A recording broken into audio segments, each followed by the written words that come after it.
ସୀତାକାନ୍ତ ମହାପାତ୍ର 1937 ମସିହା ସେପ୍ଟେମ୍ବର 17 ତାରିଖରେ କେନ୍ଦ୍ରାପଡ଼ାରେ ଜନ୍ମଗ୍ରହଣ କରିଥିଲେ। ସୀତାକାନ୍ତ ମହାପାତ୍ର ସୀତାକାନ୍ତ ମହାପାତ୍ରଙ୍କ କବିତା ସଂକଳନ ଗୁଡ଼ିକ ପ୍ରଥମ କବିତା ତାଙ୍କର ଦ୍ୱିତୀୟ ଦ୍ୟୁତି 1963 ମସିହାରେ ପ୍ରକାଶ ପାଇଥିଲା।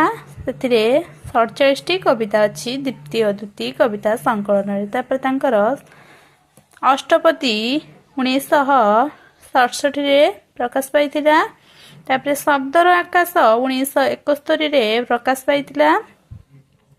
ଏଥିରେ 35ଟି କବିତା ସ୍ଥାନ ପାଇଛି।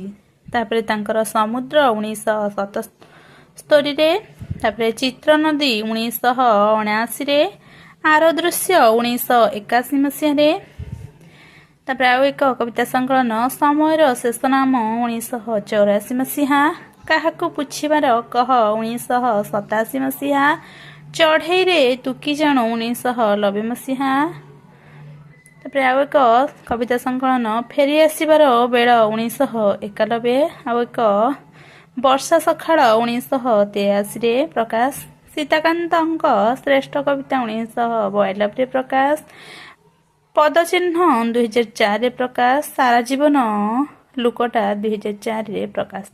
ଏହା ଥିଲା ସୀତାକାନ୍ତ ମହାପାତ୍ରଙ୍କ କବିତା ସଂକଳନ ଗୁଡ଼ିକ।